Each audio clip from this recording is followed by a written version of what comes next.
ஸ்கூலுக்கு ஆஃபீஸ்க்கு கொடுத்து விடுற மாதிரி ஒரு ஹெல்த்தியான ரெசிபி தான் பார்க்க போகிறோம். ஒரு குக்கரில் எண்ணெய் விட்டு 3 கிராம்பு, 2 ஏலக்காய், ஒரு துண்டு பட்டை, ஒரு பிரியாணி இலை, நறுக்கி வச்சுருக்க வெங்காயம் சேர்த்து வெங்காயத்தை நல்லா வதக்கிக்கோங்க. வெங்காயம் நல்லா வதங்கினதும் வெட்டி வச்சுருக்க ஒரு தக்காளி பழம் சேர்த்துக்கலாம். தக்காளி நல்லா மசிஞ்சு வந்ததுக்கப்புறம் 1 ஸ்பூன் இஞ்சி பூண்டு பேஸ்ட்டு, கொஞ்சமாக கொத்தமல்லி இலை, 2 டேபிள் ஸ்பூன் மல்லிப்பொடி, 1 ஸ்பூன் வத்தல் பொடி, கொஞ்சமாக கரம் மசாலா சேர்த்து மசாலாவை நல்லா கலந்து விட்டுக்கோங்க. எங்கள் ஊர் சைடு இதை பட்டர் பீன்ஸ்னு சொல்லுவாங்க. உங்கள் ஊர் சைடு என்ன சொல்லுவாங்கன்னு கமெண்ட் பண்ணுங்கள்.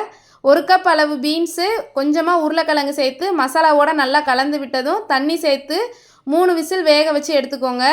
இது கூட 1 கப் அளவு தேங்காய் பால் சேர்த்து நல்லா கொதிக்க வச்சதும் எப்பவும் தாளிப்புக்கு ரெடி பண்ணுற மாதிரி கடுகு, ஜீரகம், வெங்காயம், 1 கொத்து கருவேப்பிலை, கொஞ்சமாக மசாலா பொடி சேர்த்து தாளித்து ஊற்றுனீங்கன்னா ஒரு சூப்பரான ஹெல்த்தியான பட்டர் பீன்ஸ் குழம்பு ரெடி.